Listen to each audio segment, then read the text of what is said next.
Yeah. Like your speech was really good, sir. Okay. And like only thing I want to ask, you are telling about what the management said as what you did from NIFT. Yeah. So can you explain what we students Yeah. can do to get into better, because you said better colleges, the college do not give the skill which is needed. So where do the students like us go to get the great skill to develop our country? See, when fashion as a new concept was introduced in India in 86, 87, there were a lot of skeptics which said that management schools are there, why do you want to teach fashion separately? Because, you know, the main principles we taught the students was fashion is time. Nothing else changed. You say that, you know, this particular, cut of the suit or your salwar kameez should be different. How did it happen? Because some dimension changed and your perception about that particular time and context changed, and therefore fashion changes.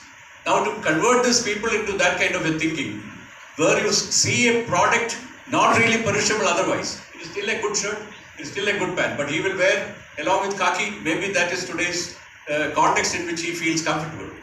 That particular thing is not applicable to Colinos toothpaste or Colgate toothpaste or some soap of Hammam or something.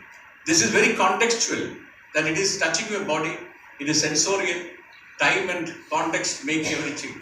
So we needed to create a new management lexicon around fashion at that point in time. So that was a different context I mentioned about NIFT. But for you, I believe the skills which are associated with management is the point which I want to drive home. Because what did I do which was different from my classmates? They all became IAS officers. It is just that they went for education. And at that point of time, I believe MBA was a skill-oriented program, which I did not realize at that point. Neither did I realize NIFT was all skills. Neither did I realize design was all skills. But when I went to skills, it became turned upside down. Actually speaking, the skill runs like a river, and knowledge is always there at two shores for the river. And it always has to hold it.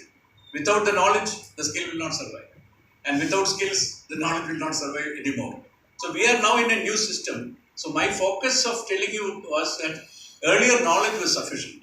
But today you have to have a demonstrable skill with you all the time. And the skill needs to keep on changing. I just want to conclude that answer by telling one more thing. When I became director of NID, 3 words which NID wrote everywhere attracted my attention. Later on, I found that there was actually a capstone course by Richard Hamming called Learning to Learn. What was NID philosophy? Learning to know, learning to do, learning to learn.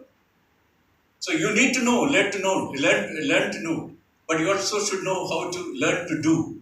And you should have continuously in life learning to learn capability. Today's change is coming. You should be able to see, as Asim Premji told in the convocation speech in IAM, you have to see ahead and prepare yourself for the changes which are coming. Nobody is going to tell you. And if you get a right competency, skill is not enough. Skill converted to a context of a job becomes a competence. If you have that competency, then you make a strategic fit. So this paradigm is what I was trying to explain to you more briefly at that point in time. Yes, sir.